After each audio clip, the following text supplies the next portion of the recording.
The smell of burnt garlic hit me the moment I walked through the front door, which meant Beth was either cooking for company or planning to poison me. Given the sounds of laughter echoing from our dining room, I figured it was the former. Though honestly, some days I wasn't so sure. Before we dive deeper into this story, I have one small request. Please subscribe, drop a like, and tell me in the comments what city you're watching from. Mick, perfect timing. Beth's voice carried that sickeningly sweet tone she reserved for when she needed something, or when we had guests. Sometimes both. I loosened my tie and headed toward the dining room, my work boot still caked with mud from the construction site. Parish Electric had been pulling 12-hour days on the new mall project, and every muscle in my body ached. All I wanted was a beer, a sandwich, and maybe to watch the game in peace. Instead, I found our dining room transformed into what looked like a scene from one of those home decorating shows Beth watched religiously. Candles flickered on every surface, the good china was out, and 6 people I vaguely recognized from Beth's social circle sat around our mahogany table, wine glasses in hand. "Everyone, you remember my husband, Michael?" Beth announced, gesturing toward me like I was some kind of exhibit. "The guy who covers all the bills." The table erupted in knowing laughter. Kelly Morrison, Beth's best friend and partner in gossip, nearly choked on her wine. "Oh, Beth, you're terrible." I stood there for a moment, still holding my keys, watching these people. People I'd helped entertain, whose drinks I'd paid for, whose problems I'd listened to at countless dinner parties, laugh at my expense. "That's funny," I said, keeping my voice level. "What exactly makes that so hilarious?" The laughter died down, but the smirks remained. Beth's face flushed slightly, but she doubled down. "Oh, come on, Mick. Don't be so sensitive. It's just a joke." Right? A joke. I looked around the table, taking in each face.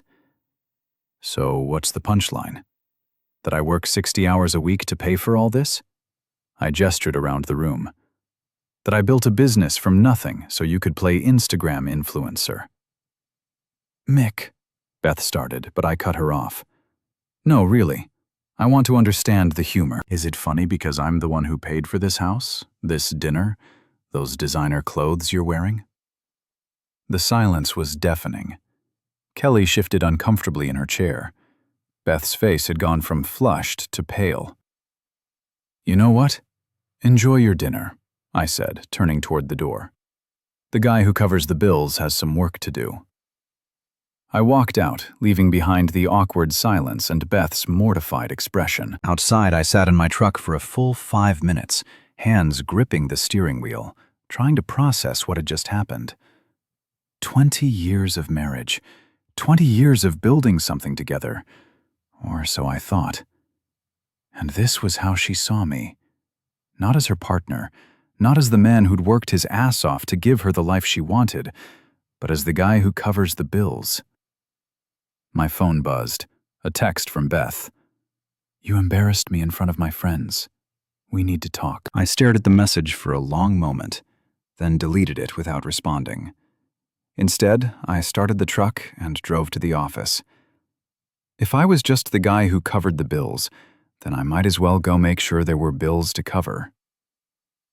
Parish Electric's headquarters sat in the industrial district, a modest building that housed the operation my brother John and I had built from a 2-man crew into a 50-employee company. The parking lot was empty except for John's silver BMW, which meant he was either working late or using the office for one of his extracurricular activities. I found him in the conference room, papers spread across the table, his tie loosened and sleeves rolled up. He looked up when I walked in, surprised. "Mike, what are you doing here? Thought you had Beth's dinner party tonight." "Yeah, well, turns out I'm just the guy who covers the bills. Didn't seem like my presence was required beyond that." John winced. Ouch. She actually said that in front of 6 people. They all thought it was hilarious. Jesus. John leaned back in his chair. "You know, Mike, maybe it's time you and Beth had a serious conversation about..." "About what?" About how she sees me as nothing more than a walking ATM? About how she's turned into someone I don't even recognize? John was quiet for a moment, studying my face. There was something in his expression I couldn't quite read. Maybe you should go home, talk to her, work this out. Maybe I should focus on work instead. At least here people appreciate what I do. I grabbed a stack of invoices from the desk and headed to my office, but I could feel John watching me. There was something in his voice, something that didn't sit right, but I was too angry, too hurt to analyze it properly. For the next 3 hours, I buried myself in paperwork, reviewing contracts and planning the next week's schedules. It was past midnight when I finally decided to go home. The house was dark, except for the porch light. Beth's car was in the driveway, but so was another vehicle I didn't recognize. A black Jeep with gym decals on the back window. I parked and sat for a moment, staring at the unfamiliar car. A dozen explanations ran through my head, none of them good. Maybe one of her friends had too much wine and couldn't drive. Maybe someone needed help with something. Maybe. The front door opened, and a man I'd never seen before walked out. Tall, muscular, wearing a tank top that showed off his gym-sculpted arms. He was followed by Beth, who was now wearing a silk robe instead of the dress she'd had on at dinner. They stood on the porch talking in low voices. I couldn't hear the words, but I could see the body language. Intimate. Familiar. Then he leaned down and kissed her. Not a friendly peck on the cheek. A real kiss. I sat in my truck watching my wife of 20 years kiss another man on our front porch, and felt something inside me break. Not my heart, that would come later. Something deeper. Something fundamental about who I thought I was and what I thought my life meant. The man got in his Jeep and drove away. Beth stood on the porch for a moment, looking around nervously, then went back inside. I waited another 10 minutes before going in. Beth was in the kitchen cleaning up the dinner dishes, acting like nothing had happened.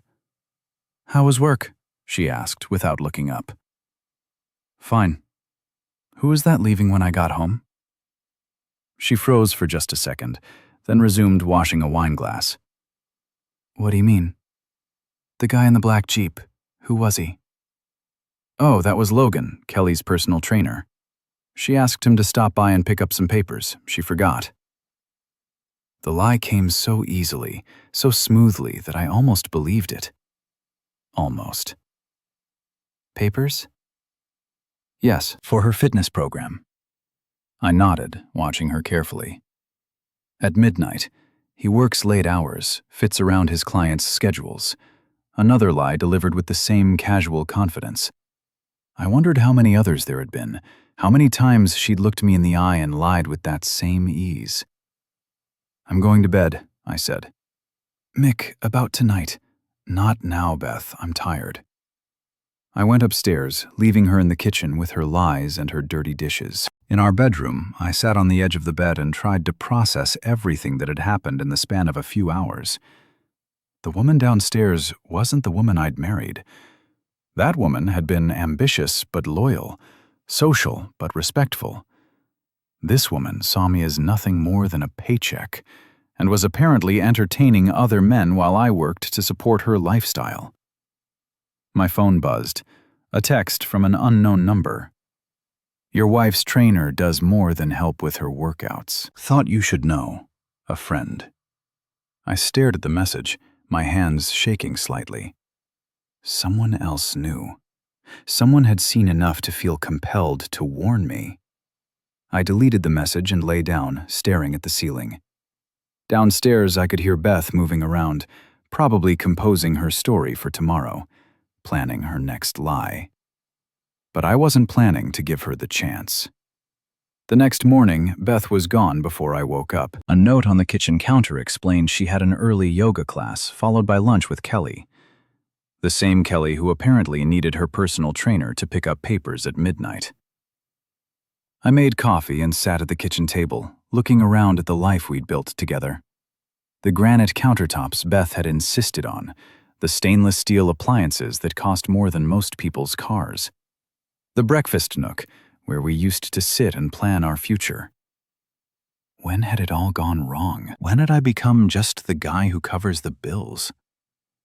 My phone rang. John. Hey, Mike. You feeling better today? Define better. Look, I've been thinking about what you said last night about Beth. Maybe you're overreacting a little. Am I? Come on, man, she made a stupid joke. People say things they don't mean when they're trying to be funny in front of their friends. There was something in his voice again, that same odd tone from the night before, like he was trying too hard to convince me of something. John, can I ask you something? Sure.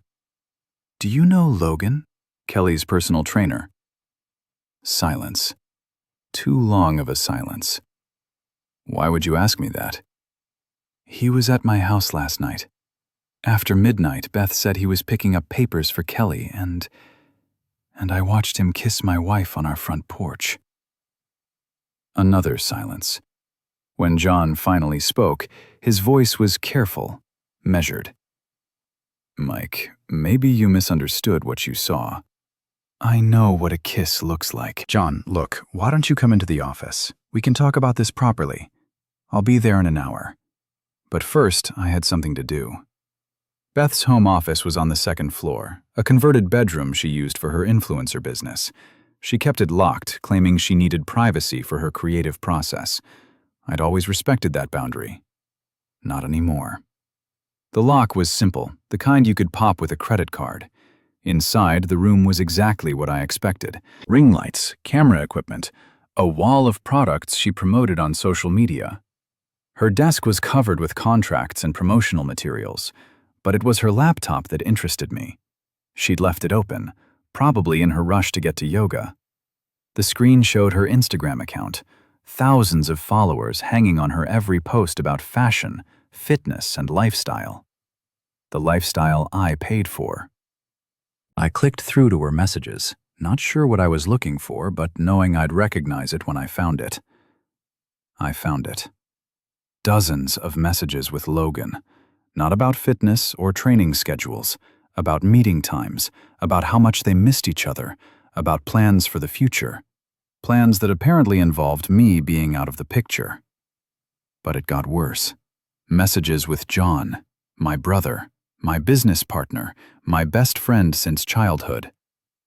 Mike's getting suspicious, one message read. We need to be more careful. John's response. Don't worry, I can handle Mike. Just stick to the plan. The plan is taking too long. I'm tired of pretending. It'll be worth it when we have the company. Just a little longer. I sat back in Beth's chair, staring at the screen. The company. They weren't just having an affair. They were planning to take Parrish Electric. I scrolled through more messages, piecing together a conspiracy that went back months. Beth had been feeding John information about my schedule, my whereabouts, my business plans. John had been manipulating company finances, setting up scenarios that would make me look incompetent or unreliable. And Logan. Logan was apparently more than just Beth's lover. He was some kind of business consultant, helping them plan a hostile takeover of my own company. And my phone buzzed.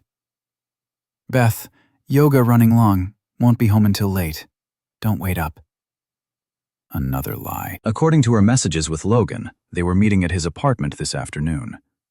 I took photos of every incriminating message, then closed the laptop and left everything exactly as I'd found it. Beth would never know I'd been there, but John would. I drove to the office with a strange calm settling over me. The hurt and anger were still there, but they were transforming into something else, something colder and more focused. Parrish Electric occupied a converted warehouse in the industrial district. John and I had bought it 10 years ago when the business really started taking off. We'd renovated it ourselves, working nights and weekends to create something we could be proud of. Now I was discovering that my partner had been planning to steal it from me. I found John in his office on the phone with someone about a supply order. He waved when he saw me, holding up one finger to indicate he'd be done in a minute. I sat in the chair across from his desk and waited, studying his face. How long had he been planning this? How long had he been lying to me every day, shaking my hand, calling me brother, while plotting to destroy my life? He finished his call and hung up, giving me that same concerned look from the night before. So, how are you holding up? I've been better, but I've also been worse. That's good to hear. Look, Mike, about Beth. Tell me about Logan. John's face went carefully blank. What about him? How long have you known him? I don't know what you mean. I pulled out my phone and showed him one of the screenshots I'd taken. His face went white as he read his own words back to him. Mike, I can explain. Can you? Can you explain how my brother, my business partner, has been conspiring with my wife to steal my company? John leaned back in his chair, and for a moment I saw a flash of something in his eyes. Not shame or regret, annoyance. Like he was irritated that I'd figured it out. It's not what it looks like. It looks like you've been planning to push me out of my own business while my wife sleeps with her personal trainer. What part am I misunderstanding? Mike, how long, John? How long have you been lying to my face? He was quiet for a long moment, studying my expression. Then something shifted in his demeanor. The fake concern disappeared, replaced by something harder. You want to know the truth? Fine. Beth came to me 6 months ago. She was unhappy, Mike, really unhappy. She felt like you didn't appreciate her, didn't see her as anything more than a housewife. So she decided to have an affair. She decided to take control of her life, and yeah, Logan's part of that.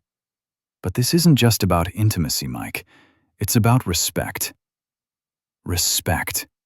When's the last time you really talked to her? When's the last time you asked about her dreams, her goals, her feelings? You've been treating her like a trophy wife for years. I felt my temper rising, but I kept my voice level. And the company? How does stealing my business show respect? We're not stealing anything. We're restructuring. Beth deserves security, and frankly, she's got some good ideas about expanding our market reach. Her social media following could be huge for business. Her social media following that exists because I pay for her lifestyle. See, that's exactly what I'm talking about. Everything's about money with you. What you pay for, what you provide. You never see her as a person. I stood up, my hands clenched into fists. I see her as my wife, the woman I've loved and supported for 20 years, the woman who's been lying to me while planning to destroy everything I've worked for. Mike, calm down. Don't tell me to calm down. You're my brother, John, my business partner, my best friend, and you've been stabbing me in the back for months. I've been trying to help everyone get what they want. What I want is my wife to be faithful and my brother to be loyal. Apparently, that's too much to ask. I headed for the door, but John's voice stopped me. Where are you going? I turned back to look at him. To think, to plan, to decide what I'm going to do about this. Mike, don't do anything stupid. Stupid like trusting my family. Like believing the people closest to me actually gave a damn about me. That's not fair. Fair? I laughed, but there was no humor in it. You want to talk about fair? Let me tell you what's going to be fair, John. I'm going to make sure everyone gets exactly what they deserve. I left him sitting in his office, probably already reaching for his phone to warn Beth and Logan that their plan had been exposed. But I didn't care. Let them know. Let them panic and scramble and try to figure out their next move, because I was done reacting. It was time to start acting. I spent the rest of the day driving around town thinking, not about what I'd lost, but about what I was going to do next. By evening, I had the beginning of a plan. The first step was gathering more information. I parked across the street from Logan's apartment complex, a trendy development that catered to young professionals with more money than sense. Beth's car was in the parking lot, just like her messages had indicated. I didn't need to see them together. I already had proof of the affair. What I needed was to understand the full scope of their plan. My phone rang. Tom Bradley, my lawyer, and one of the few people I trusted completely. "Mike, haven't heard from you in weeks. How's business?" "Complicated. Tom, I need to ask you something, and I need you to keep it confidential." "Of course. What's going on?" "Hypothetically, if someone was planning to force me out of my own company, how would they do it?" Tom was quiet for a moment. That's a hell of a hypothetical. "Are you having problems with John?" "Just answer the question." "Well, there are several ways. They could claim mismanagement, try to prove you're not fulfilling your fiduciary duties. They could manipulate the books to make it look like you're making bad decisions. If they had enough evidence of incompetence or misconduct, they might be able to force a buyout." "What kind of evidence?" "Financial irregularities, missed deadlines, client complaints, anything that shows you're not acting in the company's best interests." I thought about some of the projects that had gone wrong recently, delays that seemed to come out of nowhere, supply issues that John had handled personally, client complaints about miscommunication. "Tom, I need you to do something for me. I want a complete audit of Parish Electric's finances for the last 6 months. Every transaction, every contract, every expense report." "Mike, that's going to be expensive and time-consuming. What exactly are you looking for?" "Evidence that someone's been setting me up." Another pause. "This isn't hypothetical, is it?" "No, it's not." Jesus. "Okay, I'll start the paperwork tomorrow, but Mike, if you're right about this, you need to be very careful. Don't do anything that could be used against you later." "I'm not planning to do anything illegal." "I didn't say illegal. I said anything that could be used against you. There's a difference." After I hung up, I sat in my truck watching Logan's building. Around 9, Beth came out alone, got in her car, and drove away. She'd be home soon, probably with another story about where she'd been. I decided it was time to have a conversation with Logan. The building's security was a joke, a keypad entry that half the residents had probably given out to delivery drivers and friends. I waited until someone came out, then slipped inside. Logan's apartment was on the 3rd floor. I knocked, and he answered wearing gym shorts and a tank top, looking like he just finished working out. "Can I help you?" he asked. Then recognition dawned. "Oh, you're Beth's husband." "That's right. Mind if I come in? I think we should talk." He hesitated, probably calculating whether he could take me in a fight. I'm not a big guy, but 20 years of construction work had left me stronger than I looked. "I don't think that's a good idea. I'm not here to fight, Logan. I just want to understand what's going on." "Look, man, I don't want any trouble." "Then you shouldn't have been sleeping with my wife." He stepped back, and I took it as an invitation to come inside. His apartment was exactly what I'd expected. Expensive furniture, state-of-the-art entertainment system, and a kitchen that looked like it had never been used. "Nice place," I said. "Personal training must pay better than I thought." "What do you want?" "I want to know about the plan." "What plan?" I pulled out my phone and showed him one of the screenshots. "The plan to take over my company. The plan you've been helping Beth and my brother develop." Logan's shoulders sagged. "Yeah. So, let's talk." He sat down on his expensive couch and put his head in his hands. "It wasn't supposed to happen like this." "How was it supposed to happen?" "Beth was just... she was unhappy. You know, she felt like you didn't appreciate her, like you took her for granted. So she came to you. She came to the gym, started working out, trying to get back in shape, feel better about herself. We got to talking, and one thing led to another. It wasn't like that at first. She just needed someone to listen to her." I sat down across from him. When did it become about the business? That was John's idea. He said Beth deserved better, that she should have security even if things didn't work out with you. "So you decided to steal my company." "We weren't stealing anything. John said it was just restructuring, making sure Beth had a stake in the business she'd helped support. By lying to me. By manipulating contracts, sabotaging projects. Logan looked up at me. What are you talking about? The Riverside Mall project. The delays, the supply problems, the Morrison office building, the client complaints about miscommunication. John's been setting me up to look incompetent. I don't know anything about that. I studied his face. He looked genuinely confused, which meant either he was a better actor than I'd given him credit for, or John had been playing everyone.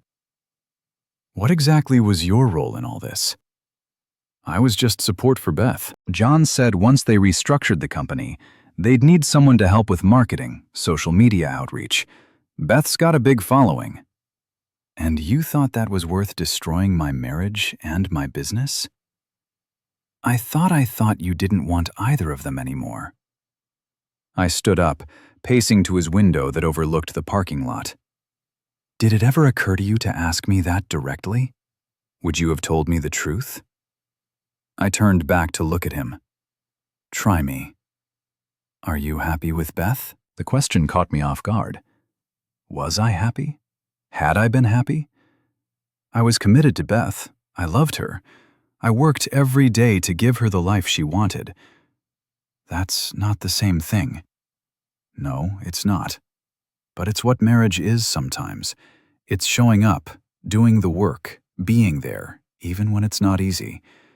And if she wasn't happy, then she should have talked to me about it, not run off with her personal trainer and conspired with my brother to steal my business. Logan was quiet for a moment. She said you wouldn't listen. She never tried. I walked toward the door, then stopped. Logan, let me give you some advice.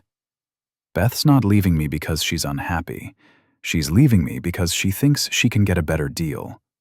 When she figures out that you can't provide the lifestyle she's gotten used to, she'll move on to someone who can. You don't know her like I do. I've known her for 20 years. How long have you known her? 6 months. Good luck with that. I left him sitting on his couch, probably wondering if he'd made a huge mistake. I hoped he was, because he had. But Logan wasn't my real problem. My real problem was waiting for me at home, probably practicing her story about where she'd been all day. I found Beth in the living room, curled up on the couch with a glass of wine and her laptop. She looked up when I came in, giving me a smile that would have seemed genuine if I didn't know better. Hey, honey. How was your day? Interesting. How was yoga? Good. Really good. Kelly's been working with this new instructor who's amazing. Another lie delivered with the same casual confidence as all the others. Beth, we need to talk. Something in my tone must have warned her because her smile faltered slightly. About what? About Logan. About John. About the plan to steal my company. The wine glass slipped from her hand, spilling red wine across the white couch cushions. She stared at the stain for a moment, then looked up at me with an expression I'd never seen before. Not shame, not regret. Defiance. I don't know what you're talking about. Yes, you do. I've seen the messages, Beth. All of them. She closed her laptop and stood up, crossing her arms. You went through my private communications. Your private communications about my business and my life. You had no right. I had every right. You're my wife, and you've been conspiring against me with my own brother. Conspiring? Is that what you think this is? What would you call it? She walked to the window, looking out at the street. When she turned back to me, the mask was completely gone. I'd call it taking control of my life by destroying mine, by protecting my future. Mike, when's the last time you asked me what I wanted, what I dreamed about, what would make me happy? When's the last time you told me? I tried. For years I tried, but you were always too busy, too tired, too focused on work to listen. So, you decided to have an affair. I decided to find someone who saw me as more than a housekeeper who occasionally shares your bed. The words hit like physical blows. Is that really how you see our marriage? How else should I see it?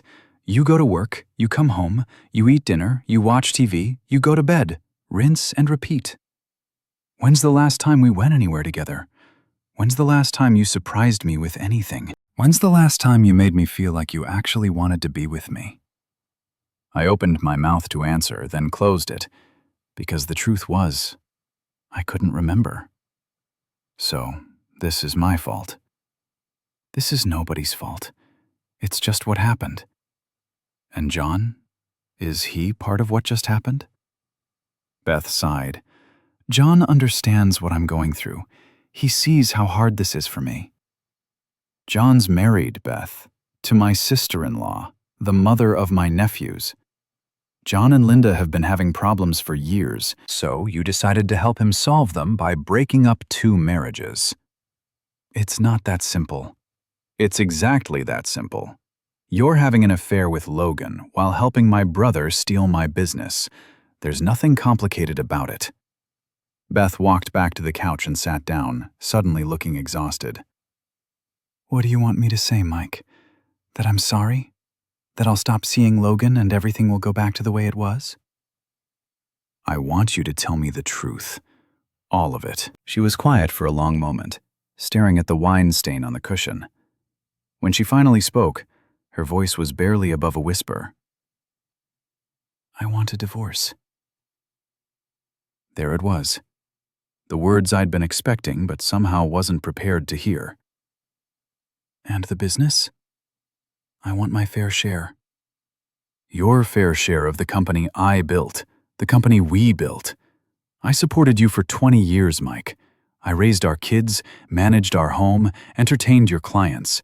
I earned a stake in everything we accomplished together by sleeping with Logan and conspiring with John. By finally standing up for myself. I sat down across from her, feeling suddenly very tired. What happens now? Now we figure out how to end this without destroying each other. I looked at my wife, soon-to-be ex-wife, sitting across from me in the living room of the house I'd bought for her, wearing clothes I'd paid for, planning to take half of everything I'd worked for. And I realized something important. I wasn't going to make this easy for any of them. The next morning, Beth was gone before I woke up. She'd left a note saying she was staying with Kelly for a few days to give us both space to think. What she was really doing was regrouping with her allies, planning her next move. But I'd been planning too. I called Tom first thing. Mike, I've got some preliminary results from that audit you requested. You're going to want to see this. How bad is it? Let's just say your brother's been very creative with the company finances. Can you come in this morning? I'll be there in an hour. Tom's office was downtown in one of those old buildings that had been converted into professional suites. He'd been my lawyer since I started the business, and I trusted him more than anyone except the people who'd been lying to me. He had a stack of papers waiting on his desk when I arrived. Sit down, Mike. This is going to be a lot to process. For the next hour, Tom walked me through a pattern of financial manipulation that was both sophisticated and damning. John had been moving money between accounts, creating artificial shortfalls in projects I was managing, while padding the budgets for his own. He'd been submitting duplicate invoices, charging personal expenses to the company, and skimming money from client payments. The total amount we can document is just over $200,000, Tom said. But I suspect there's more, enough to force me out. If he'd been successful in making it look like you were the one responsible, yes, he was building a case that you were either incompetent or embezzling. Either way, he could have argued for your removal from the company. I leaned back in my chair, processing the scope of the betrayal. What are my options? Legally, you could have him arrested for embezzlement. The evidence is solid. What about practically? Practically, you need to decide what you want more: revenge or your business. A criminal case would destroy the company's reputation. Your clients would run, your employees would leave, and by the time it was over, there might not be anything left to fight over. And if I don't press charges, then you use this information to force him out. buy out his share of the business, make him sign a non-compete agreement, and send him on his way. What about Beth?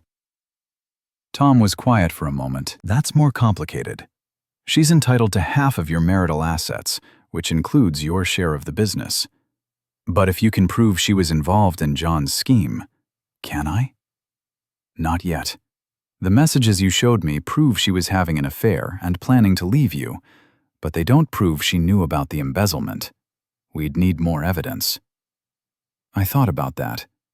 What if I could get more evidence? How? By making them think they've won. Tom raised an eyebrow. Explain. What if I pretended to give up? Let them think their plan worked, that I'm broken and ready to walk away from everything. That's dangerous, Mike. If you're not careful, you could actually lose everything. Or I could get them to incriminate themselves further.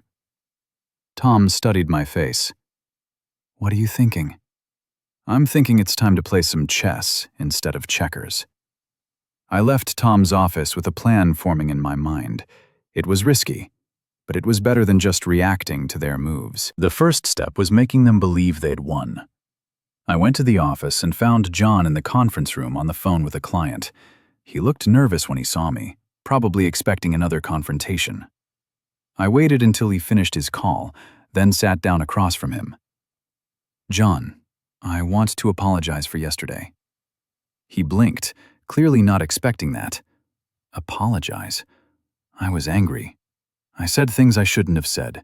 I know you were just trying to help Beth through a difficult time. Mike, Let me finish. I've been thinking about what you said about how I've been treating Beth. You're right. I have been taking her for granted. John leaned back in his chair, studying my face. You have? Yeah. And I've been taking you for granted too. This business, our partnership. I've been acting like it was all my idea, my success, but you've been carrying your share of the load. I appreciate you saying that. The thing is, I'm tired, John. I'm tired of fighting for a marriage that's over. I'm tired of pretending everything's fine when it's not. I'm tired of working 18-hour days for a business that's consuming my life. What are you saying? I'm saying maybe it's time for me to step back, take a break, figure out what I want to do with the rest of my life. John tried to hide his excitement, but I could see it in his eyes. That might be good for you. I think so too. The question is, what happens to Parish Electric? Well, I could keep things running while you take some time off. Could you handle it alone? I've been handling most of the day-to-day operations anyway, and Beth has some ideas about expanding our marketing reach. Beth, she's got a real head for business, Mike. Her social media following could bring in a lot of new clients. I nodded thoughtfully. You know what? That makes sense. Maybe this whole situation is a blessing in disguise. Maybe it is. I'll need some time to think about the details. But John, I want you to know that whatever happens, you're still my brother. That matters more to me than any business. John's expression softened. It matters to me too, Mike. I stood up and shook his hand. Why don't you call Beth? Tell her I'm ready to talk about how to move forward. All of us, together. I'll do that. I left the office knowing John was already reaching for his phone. By tonight, they'd all know that their plan had worked, that I was ready to give up without a fight. And that's when they'd get careless. I spent the rest of the day making preparations. I opened a new bank account and transferred my personal savings. I made copies of all the important business documents and stored them in a safe deposit box. I even started looking at apartments, just in case someone was watching. That evening, Beth called. John said you want to talk. I do. Can you come home? We should do this properly. I don't think that's a good idea. Why don't we meet somewhere neutral? Beth, I'm not going to yell at you or make a scene. I just want to have an honest conversation about how we move forward. She was quiet for a moment. Okay, I'll be there in an hour. She arrived with Logan, which I'd expected. What I hadn't expected was how different she looked. More confident, more alive than I'd seen her in years.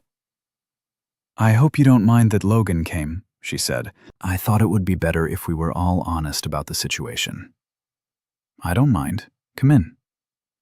We sat in the living room, the same room where we'd had our confrontation the night before, but the dynamic was completely different now. Beth, I owe you an apology, I began. You were right about a lot of things. I have been taking you for granted. I have been treating you like a housekeeper instead of a partner. She looked surprised. I appreciate you saying that. The truth is, I've been so focused on building the business, on providing for our family, that I forgot to actually live my life. I forgot to pay attention to the person who mattered most. Logan shifted uncomfortably in his chair. This wasn't the confrontation he'd been expecting either. I'm not trying to make excuses, I continued. I'm just trying to understand how we got here. Mike, Beth started, but I held up a hand. Let me finish. I know about Logan. I know about your feelings for each other. And I know about the plan to restructure the business. Beth tensed. What plan? John told me about bringing you in as a partner, using your social media following to expand our client base. It's actually a good idea. She looked confused. You're not angry? I'm hurt. I'm disappointed, but I'm not angry. Not anymore. What does that mean? I took a deep breath. It means I think we should give you what you want. What I want? A divorce. A stake in the business. A chance to build something new with someone who appreciates you. Beth and Logan exchanged glances. This was going too well, and they knew it. What's the catch? Beth asked. No catch. I just want to do this right, fair and clean, so we can both move on with our lives. And the business. John's been running most of the operations anyway. You two can buy out my share, and I'll start fresh somewhere else. Just like that. Just like that.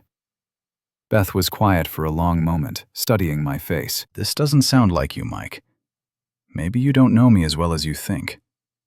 Maybe I don't. Logan finally spoke up. What would you want for your share of the business? Fair market value? Tom's working up an appraisal, and the house. You can have it. I'll find somewhere else to live. Beth looked like she was waiting for the other shoe to drop.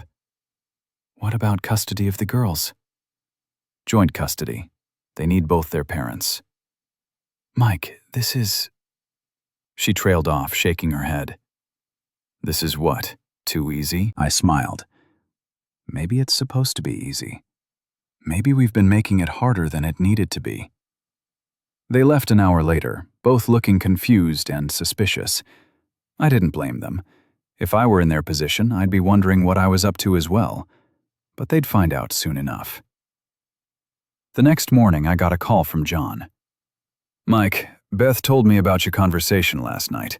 Are you sure about this? I'm sure life's too short to spend it fighting over things that don't really matter. The business matters, does it? More than family? More than happiness? I guess not. Then let's do this, right? Why don't we all meet at Tom's office tomorrow? We can start working out the details. That sounds good, Mike. Yeah, thank you for being understanding about all this. We're brothers, John. That's what brothers do. After I hung up, I called Tom. How did it go? They bought it. We're meeting at your office tomorrow to start working out the details. And then? And then we spring the trap. The meeting at Tom's office was a masterpiece of theater. I played my role perfectly. The defeated husband, the tired businessman, the man who just wanted to move on with his life.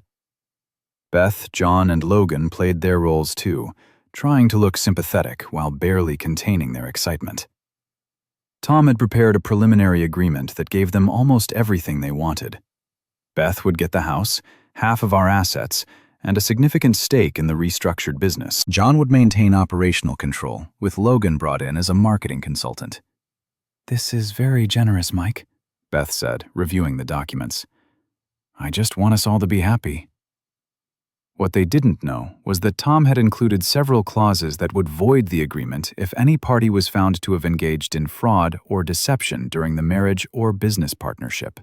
Standard language that looked like legal boilerplate, but would become very important later. "There's just one thing," I said as we were wrapping up. "I'd like to throw a little party this weekend. A farewell gathering, I guess. Invite our friends. Let everyone know that we're handling this like adults." Beth looked suspicious. "A party?" "Nothing big, just drinks and appetizers at the house. Give people a chance to say goodbye to the old life before we start our new ones." "I don't know if that's a good idea." "Come on, Beth. We've been part of this community for 20 years. Don't we owe it to our friends to show them that we can end things with dignity?" John nodded. "I think it's a good idea. Show everyone that the business is stable, that nothing's changing operationally." Beth still looked uncertain, but Logan put his hand on her shoulder. "It might be nice. A chance to start fresh, publicly." "Okay," she said finally. "We picked, but nothing too elaborate, just drinks and conversation. I'll handle all the arrangements." That afternoon, I started making calls, not to caterers or party planners, but to people who mattered. Clients, employees, friends, neighbors, people who knew Beth, John, and me. People who had opinions about loyalty and betrayal. I also made a call to Kelly Morrison, Beth's best friend and confidant. "Kelly, it's Mike. I wanted to invite you to a little gathering this Saturday." "Oh, hi, Mike. Beth mentioned something about a party. Is this about the divorce?" "Among other things, Kelly. Can I ask you something?" "Sure." "How long have you known about Beth and Logan?" Silence. Then Mike, "I don't think I should." "It's okay. I know about the affair. I know about everything. I'm just curious how long people have been talking about it."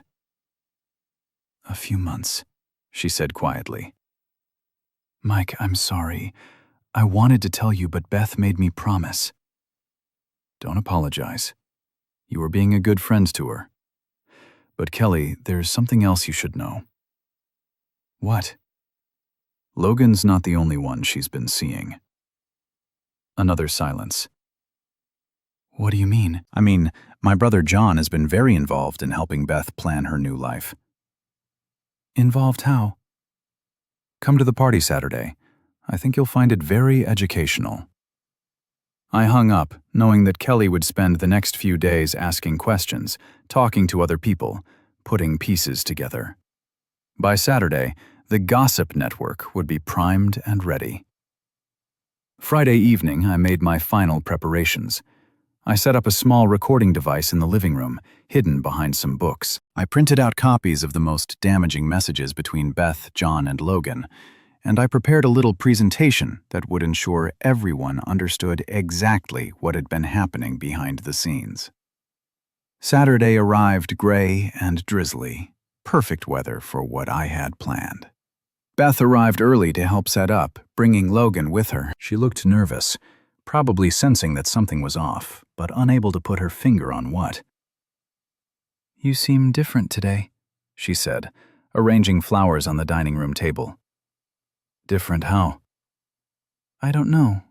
More focused. Maybe I'm just ready to move forward." John arrived next, followed by Tom and his wife. Then came the neighbors, the clients, the employees, the friends.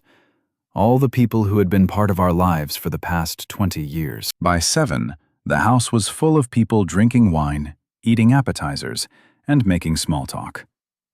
The atmosphere was strange, part social experiment. I waited until everyone had arrived and had a chance to settle in. Then I stood up and tapped my wine glass with a knife. "Everyone, can I have your attention for a minute?" The room quieted down, all eyes on me. "I want to thank you all for coming tonight.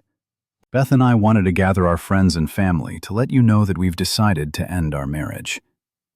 Murmurs rippled through the room. Even though most people had heard rumors, hearing it officially was different. I know this might come as a shock to some of you, but we want you to know that we're handling this amicably. We're both committed to moving forward with respect and dignity. I looked around the room, making eye contact with key people. Of course, these situations are always complicated. There are usually reasons why marriages end, and ours is no exception. Beth was staring at me, her face pale. She could sense what was coming, but couldn't stop it. The truth is, Beth has found someone who makes her happier than I could, someone who understands her needs better than I did. I gestured toward Logan, who was standing near the kitchen doorway, looking like he wanted to disappear. Logan here is a personal trainer who's been helping Beth with more than just her fitness routine. The room went completely silent. Logan's face turned red, and Beth took a step toward me. "Mike, don't." "It's okay, Beth. These are our friends. They should know the truth." I pulled out my phone and connected it to the Bluetooth speaker I'd set up earlier.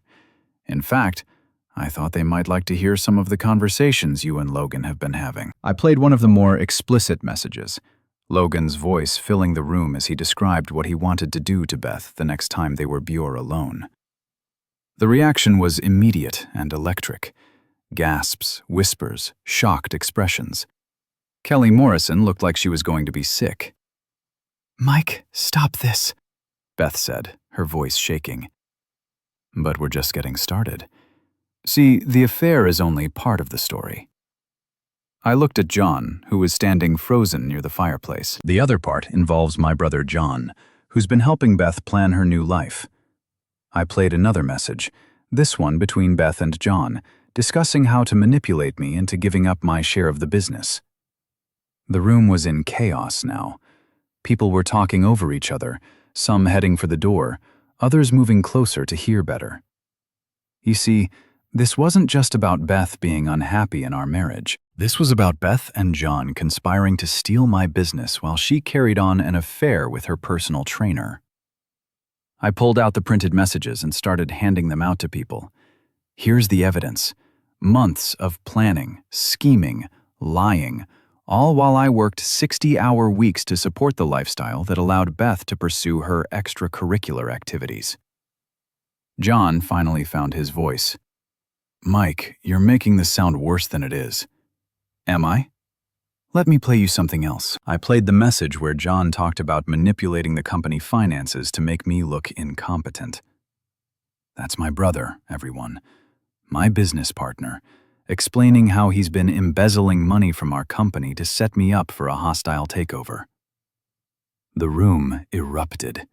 Clients were staring at John with disgust. Employees were looking confused and angry.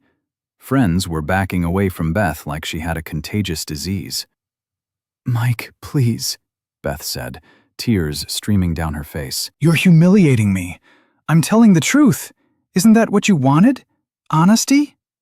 Logan tried to slip toward the door, but I called out to him. "Logan, don't leave. You're part of the story too." I played one more message. This one, between Logan and Beth, discussing how much money they thought they could get from me in the divorce. Apparently, I wasn't just a husband, or a brother, or a business partner. I was a walking ATM machine, and you all decided to make a withdrawal. The crowd was thinning now. People uncomfortable with the level of drama unfolding in front of them. But the key people were still there. The clients, the employees, the neighbors who had spread this story throughout the community. Beth was sobbing now, her carefully constructed image crumbling in front of everyone she'd tried to impress. John was arguing with Tom, demanding to know if any of this was legal, and Logan was standing in the corner, probably wondering how his simple affair had turned into a public execution. I waited for the room to quiet down again, then spoke one final time. "I want everyone to understand something. I'm not the victim here. I made mistakes in my marriage, and I take responsibility for that. But I didn't lie, I didn't cheat, and I didn't steal." I looked directly at Beth. I worked every day to build something I thought we were sharing. I was loyal to people I thought were loyal to me. And when I found out the truth, I decided that everyone should know exactly what kind of people they were dealing with. I set down my wine glass and headed for the door. The party's over. Beth, John, Logan, you wanted my life. You can have it. All of it. The house, the business, the community standing, the reputation. Enjoy. I walked out of my own house, leaving behind the wreckage of 3 lives and the beginning of my new one. I spent that night in a hotel downtown, watching the social media explosion unfold on my phone. Videos from the party were already circulating, along with screenshots of the messages I'd shared. Beth's Instagram followers were abandoning her in droves, and the comments on her posts were brutal. John's phone had been ringing constantly, according to Tom, who'd stayed behind to handle the legal fallout. 3 major clients had already called to terminate their contracts, and 2 more were demanding meetings to discuss the embezzlement allegations. Logan had simply disappeared. His gym membership was canceled, his apartment lease was broken, and his social media accounts were deleted. He'd apparently decided that Beth Parrish wasn't worth the public humiliation. Sunday morning, Beth called me. "Mike, we need to talk. I think we've said everything we need to say. Please, just give me 5 minutes." I agreed to meet her at a coffee shop downtown, neutral territory where she couldn't make a scene. She looked terrible. Red eyes, no makeup, wearing clothes that looked like she'd slept in them. "You destroyed me," she said without preamble. I told the truth. "You humiliated me in front of everyone we know. You humiliated yourself. I just made sure people knew about it." She was quiet for a moment, staring at her untouched coffee. "What do you want, Mike? Money? An apology? What will it take for you to call off this vendetta?" "This isn't a vendetta, Beth. This is consequences." "Consequences for what? For being unhappy? For wanting something better? Consequences for lying? For cheating? For conspiring with my brother to steal my business?" "We weren't stealing anything." "Yes, you were. And now everyone knows it." Beth leaned forward, her voice dropping to a whisper. "Mike, I'll give you anything you want. The house, my share of the business, everything. Just make this stop." "Make what stop?" "The social media campaign, the gossip, the public humiliation." I leaned back in my chair, studying her face. "Beth, I'm not running a social media campaign. I'm not spreading gossip. I told the truth at one party, and people are drawing their own conclusions." "You recorded our private conversations." "You recorded our private conversations when you were planning to destroy my life. I just made sure other people could hear them too." She started crying again, quiet tears that didn't move me the way they once would have. "I loved you, Mike. Maybe not the way you wanted, but I did love you." "No, you didn't. You loved what I could provide. When you thought you could get a better deal somewhere else, you didn't hesitate to betray everything we'd built together." "And now? What happens now?" "Now you live with the choices you made." I stood up to leave, but she grabbed my arm. "Mike, please, I'm begging you. I'll do anything." "There's nothing left to do, Beth. You wanted a new life? This is it?" I left her sitting in the coffee shop, probably planning her next move, but her options were limited now. The community knew who she really was, and there was no taking that back. Monday morning, I met with Tom to discuss the legal implications of everything that had happened. "The good news is that you're in the clear legally," he said. "Everything you revealed was true, and you have documentation to back it up. And the bad news? John's threatening to sue for defamation. He's also claiming that you orchestrated this whole thing to frame him." "Can he prove that?" "Not with the evidence we have. The embezzlement is documented, and his messages with Beth show clear intent to defraud you." "What about the business?" "That's more complicated. The partnership agreement gives either partner the right to buy out the other in cases of misconduct, But John's claiming that your actions at the party constitute misconduct too, so we're at a stalemate for now. But, Mike, I have to ask, was this really worth it? You could have handled this quietly, kept your reputation intact, and still gotten everything you wanted in the divorce. I thought about that question. Tom, what would have happened if I'd handled this quietly? You would have divorced Beth, bought out John's share of the business, and moved on with your life, and everyone would have assumed I was the problem. The husband who couldn't keep his wife happy, the business partner who forced out his own brother, maybe. But you would have had your company and your reputation. I would have had a company built on lies and a reputation based on other people's deception. Tom nodded slowly. So, this was about more than revenge. This was about truth. About making sure everyone understood exactly what happened and why. And was it worth it? I considered that. In the span of 1 week, I'd lost my wife, my brother, my business, and most of my friends. My reputation in the community was complicated. Some people saw me as a victim who'd fought back, others as a vindictive husband who'd gone too far. But I'd also gained something important, the knowledge that I'd stood up for myself when it mattered most. Ask me in a year, I said. The next few weeks were a blur of legal meetings, financial negotiations, and social awkwardness. The divorce proceedings were surprisingly smooth. Beth was so eager to escape the public attention that she agreed to a settlement that gave me more than I had expected. John was forced out of the business when the embezzlement evidence became public. He tried to fight it, but the board of directors, made up of our major clients, voted unanimously to remove him. He eventually moved to another state, claiming he needed a fresh start. Logan never resurfaced. According to Kelly Morrison, who'd become surprisingly helpful once she realized how badly Beth had manipulated her, he'd moved back to California where his family lived. As for Parrish Electric, I decided to sell it rather than try to rebuild it alone. The scandal had damaged the company's reputation, and I was tired of fighting to save something that reminded me of so much betrayal. I used the money from the sale to start over somewhere new, a small town in Colorado where nobody knew my story, and I could build something fresh. 6 months later, I got a call from Kelly. Mike, I thought you should know. Beth's engaged? To who? Some guy she met online. A divorced businessman from Phoenix.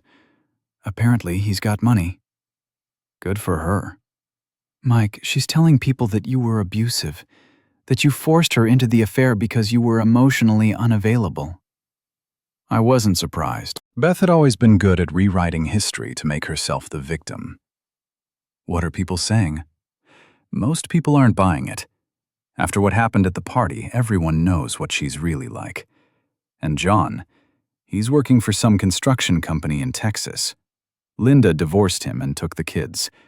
He's pretty much lost everything. I felt a moment of sadness for my brother, despite everything he'd done. We'd been close once, before greed and betrayal destroyed our relationship. Kelly, can I ask you something?